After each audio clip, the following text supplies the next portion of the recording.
Whether through democracy, strong public education, quality health care, or broad economic opportunity, reducing inequity is the highest human achievement. I left campus knowing little about the millions of young people cheated out of educational opportunities here in this country.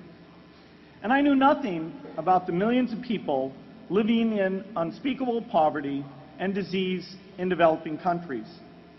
It took me decades to find out.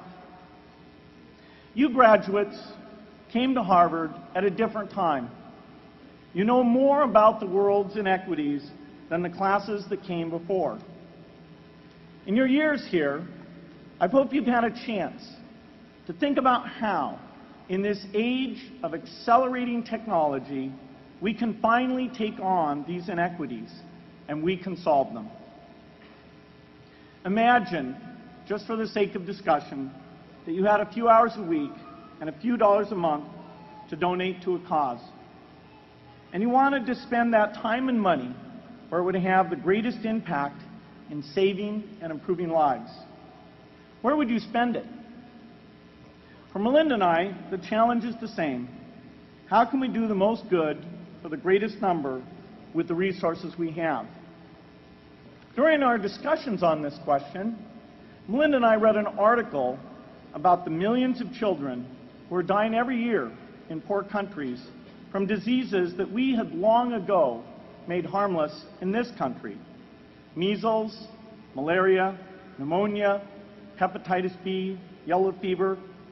One disease that I had never heard of, rotavirus, was killing 500,000 children each year, none of them in the United States. We were shocked. We had assumed that if millions of children were dying and they could be saved, the world would make it a priority to discover and deliver the medicines to save them. But it did not. For under $1, there were interventions that could save lives that just weren't being delivered. If you believe that every life has equal value, it's revolting to learn that some lives are seen as worth saving and others are not. We said to ourselves, this can't be true, but if it is true, it deserves to be the priority of our giving. So we began our work in the same way anyone here would begin it. We asked, how could the world let these children die? The answer is simple and harsh. The market did not reward saving the lives of these children, and governments did not subsidize it. So the children died because their mothers and fathers had no power in the market and no voice in the system. But you and I have both.